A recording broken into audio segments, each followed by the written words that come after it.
హల్లెలూయా. Praise Lord. దేవునికి స్తోత్రం. ప్రభు అయిన యేసు క్రీస్తు నామములో క్రీస్తునందు దేవుని బిడ్డలైన ప్రతి ఒక్కరికి నా హృదయపూర్వకంగా వందనాలు తెలియచేస్తూ ఉన్నాను. మీ యొక్క అవసరతలను మాకు తెలియచేయండి. ప్రభు నామములో మీ కొరకు మేము ప్రార్థన చేస్తూ ఉన్నాము. మీ యొక్క అవసరతల కొరకు, మీ యొక్క అనారోగ్యముల కొరకు, మీ సమస్యల కొరకు ప్రభు సందులో ప్రార్థిస్తూ ఉన్నాము. దేవుడు ప్రార్థన ఆలకించే దేవుడు. మన అడుగు వాటికంటే, ఊహించే వాటికంటే అత్యధికమైన కార్యాలు దేవుడు చేస్తాడు. కనుక ఈ రోజున మీరు ఏ సమస్యలో ఉన్నా, ఏ బలహీనతలో ఉన్నా మీరు తెలియచేయండి. ప్రార్థన చేద్దాం. ప్రార్థన చేయటం మనవంతు, కార్యం చేసేది ఆయనని దేవుని సేవకునిగా మీకు తెలియచేస్తూ ఉన్నాను. ఈ సమయంలో పరిశుద్ధ గ్రంథము నుండి యోహాను సువార్త 14వ అధ్యాయము 13-14 వచనాలు మనం చదువుకుందాం. మీరు నా నామమున దేనిని అడుగుదురో తండ్రి కుమారుని యందు మహిమపరచుటకే దానిని చేతును. నా నామమున మీరు నన్నేమడిగినను నేను చేతును.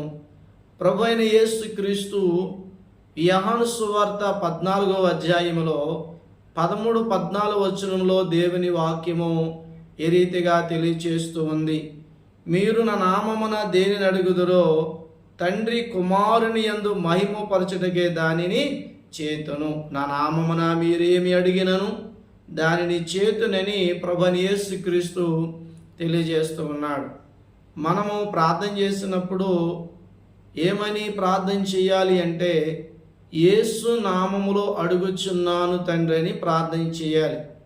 అలాగూ మనం ప్రార్థన చేసినప్పుడు మన ప్రార్థనకి జవాబు దొరుకుతుంది. కొంతమంది ప్రార్థన చేస్తారు కానీ ఆ ముగించేటప్పుడు యేసు నామములో అడుగుచున్నాము తండ్రి అని అనరు. దయచేసి యేసయ్య నామములో మనం ఎందుకు ప్రార్థన చేయాలంటే, అన్ని నామముల కంటే పైనామం, ఎన్ని తరాలకైనా ఘనపరదగబడే నామం. కనుక యేసు నామములో మనము ప్రార్థన చేసినప్పుడు దేవుడు మన ప్రార్థన వింటాడు, మన ప్రార్థనకి జవాబును దయచేస్తాడు. ప్రియమైన దేవుని బిడ్డలారా, లోకములో ఎన్నో నామాలు ఉన్నాయి. సర్వసాధారణంగా నామం అంటే పేరు. ఒక వ్యక్తిని పేరుతో పిలిచినప్పుడు నన్నే పిలిచారని అమ్మన్నే స్పందిస్తాడు.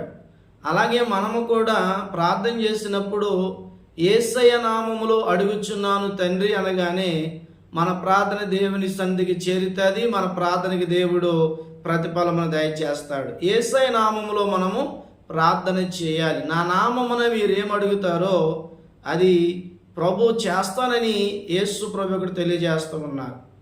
గమనించండి, ఎవరు పడితే వారు యేసు నామాన్ని ఉపయోగిస్తే కార్యం జరిగిద్దా? ఎవరు పడితే వారు యేసు నామములో అడుగుతున్నాను నాకు ఇది దయచేయమంటూ జరిగిద్దంటే, ఎవరైతే వారి యొక్క నోటి ద్వారా పరిశుద్ధముగా ఉంటారో, దేవుని స్తుతిస్తారో, దేవుని నామాన్ని ఆరాధిస్తారో, ఘనపరుస్తూ ఉంటారో, అటువంటి వారు యేసు నామములు అడుగుచుండగా కార్యం జరుగుతుంది. మరి మనసులో అసూయతోటి, ద్వేషముతోటి ఎదుటి వారిని కృంగదీసే మాటలు మాట్లాడి, బలహీనపరిచే మాటలు మాట్లాడి, కొంతమంది నోటి ద్వారా బూతులు మాట్లాడుతూ, వేళాకాలంగా మాట్లాడుతూ, సరశక్తులు మాట్లాడుతూ, అటువంటి వారు కూడా యేసయ్య నామములు అడుగుచున్నానంటే కార్యము జరగదు. ఎవరు యేసయ్య నామములో ప్రార్థన చేసినప్పుడు జరుగుతుంది? పవిత్రమైన హృదయముతోటి, పరిశుద్ధమైన జీవితం కలిగి, దేవుని స్తుతించి, దేవుని ఆరాధించి, ఘనపరచువారు యేసయ్య నామములో ప్రార్థన చేయగా కార్యము జరుగుతుంది. పరిశుద్ధ గ్రంథములో అపోస్తలుడు పౌలు అనేకమైన కార్యాలు ప్రభు ఆయన ద్వారా జరిగించారు. ఆయన యొక్క చేతి యొక్క రుమాలు రోగుల మీద పెడితే బాగుపడ్డారు. ఆయన యొక్క కార్యాలు పౌలు గారి ద్వారా దేవుడు చేశారు. పేతురు గారి ద్వారా దేవుడు అనేకమైన కార్యాలు జరిగించారు. ఒక రోజున మరి క్షవాన్ ఒక ప్రధాన యాజకుడికి 7 కుమారులు ఉన్నారు. వారు కూడా దెయ్యం పట్టిన వ్యక్తి దగ్గరికి వెళ్ళి యేసు నామములో దెయ్యమా పొమ్మని వారు యేసు నామను ఉచ్చరిస్తూ ఉన్నారంట. అప్పుడు దెయ్యం అంటుంది, యేసుని ఎరుగుదును, పౌలుని ఎరుగుదును, కానీ మీరెవరో నాకు తెలియదని చెప్పి దెయ్యం పట్టిన వాడు వారిని కొట్టినప్పుడు అక్కడి నుండి వారు దిగంబరులుగా పారిపోయిన దేవుని వాక్యం చెప్తూ ఉంది. అంటే యేసునామములో ఎవరు మడితే వారు ప్రార్థన చేస్తే కార్యం జరగదు. యేసునామములో ఎవరు ప్రార్థన చేసినప్పుడు కార్యం జరిగిద్ది? యేసునామములో ఎవరు అడిగితే కార్యం జరిగిద్ది అంటే దేవుని యొక్క బిడ్డలైన వారు పరిశుద్ధమైన జీవితం కలిగి పవిత్ర హృదయం కలిగి ఏమండి ఆత్మతో సత్యముతో దేవుని ఆరాధించి ఘనపరిచి ఆయన స్తుతించి మహిమపరిచేవారు వారి నోటు ద్వారా యేసయ్య నామములో అడుగుచున్నాననగానే కార్యం జరుగుతుంది. అంతే తప్ప ఎవరు మడితే వారు యేసునామని ఉచ్చరిస్తే కార్యం జరగదు. దేవుని వాక్యం చెప్తుంది, దేవుడు 10 ఆజ్ఞలు ఇచ్చాడు. 10 ఆజ్ఞల్లో 3వ ఆజ్ఞ ఏంటంటే నీ దేవుడిని యెహోవా నామమును వ్యర్థముగా ఉచ్చరింపకూడదని వాక్యం చెప్తుంది. దేవుని నామాన్ని వ్యర్థంగా ఉచ్చరింపే వాళ్ళు కూడా చాలామంది ఉన్నారు. దయచేసి వ్యర్థముగా కాదు, దేవుని నామాన్ని ఆత్మతో సత్యముతో ఆరాధించేవారు, ఆయన నామాన్ని స్తుతించేవారు, ఘనపరిచేవారు ఉండాలి తప్ప వ్యర్థముగా మనం ఉచ్చరించేవారు ఉండకూడదు. ప్రభువైన యేసు ఇక్కడ మనం చూడండి పిల్లల పేతురు గారు ఒకానొక సమయంలో పూతోను పెట్టిన దెయ్యాన్ని కూడా ఒక అమ్మాయికి పూతను దెయ్యం పట్టుకుంటే యేసు నామములో విడిచిపో అని ఆజ్ఞాపించగానే వెంటనే విడిచిపెట్టి వెళ్ళిపోయింది. యేసయ్య నామాన్ని వారు ఉపయోగించి పౌలు గారు ప్రార్థన చేయగానే యేసయ్య నామాన్ని ఉచ్చరించగానే దెయ్యాలు విడిచిపోయాయి, రోగాలు విడిచిపోయాయి, బంధకాలు విడిచిపోయాయి. ఈ రోజున దేవుని వాక్యం అంటుంది, నీవు యేసయ్య నామాన్ని ఉచ్చరించినప్పుడు సాతాను సైన్యం వణుకుతుంది.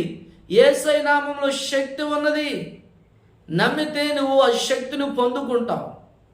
కనుక ఆయన విశ్వాసం ఉంచి పరిశుద్ధ జీవితం కలిగి భక్తి కలిగి మంచి మనస్సుతోటి నువ్వు యేసయ్య నామమును ఉచ్చరించినప్పుడు కార్యం జరుగుతుంటుంది. కొంతమంది ప్రార్థన చేస్తారు, ప్రార్థనతో పాటు పాపం కూడా చేస్తూ ఉంటారు.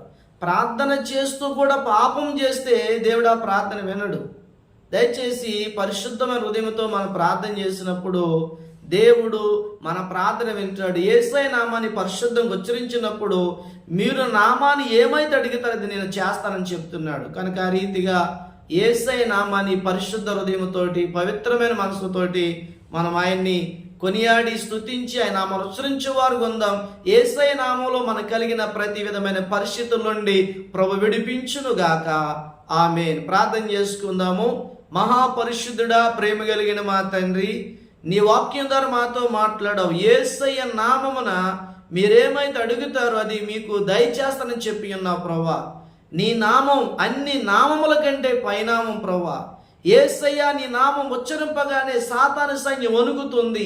యేసయ్య నామములో పౌలు గారు ప్రార్థించినప్పుడు దయ్యాలు విడిచిపోయాయి ప్రభువా, రోగాలు విడిచిపోయాయి ప్రభువా. ఈ రోజున యేసయ్య నామములో ఎవరిలో ఏ బంధకాలు, ఏ బలహీనతలు, ఏ సమస్యలు అయితే ఉన్నాయో వారి జీవితంలో గొప్ప విడుదల కలిగించమని ప్రార్థిస్తున్నాను. ఈ వాక్యమైన ప్రతి ఒక్కరి జీవితంలో గొప్ప కార్యం ఇచ్చేయమని, మహిమ ఘనత ప్రభావాలు పొందమని యేసు శక్తి గల నామములో మిక్కిలి వింత అడుగుచున్నాను తండ్రి. ఆమేన్. పరమతుని దేవుని ప్రేమ, కుమారుని క్రీస్తు కృప, పరిశుద్ధాత్మను సహవాసం ఈ వాక్యమైన ప్రతి ఒక్కరికి ఆయన కృపతోడే నడిపించి దీవించి ఆశీర్వదించునుగాక. ఆమేన్. ఆమేన్. Praise Lord. దేవునికి స్తోత్రం. Praise lord.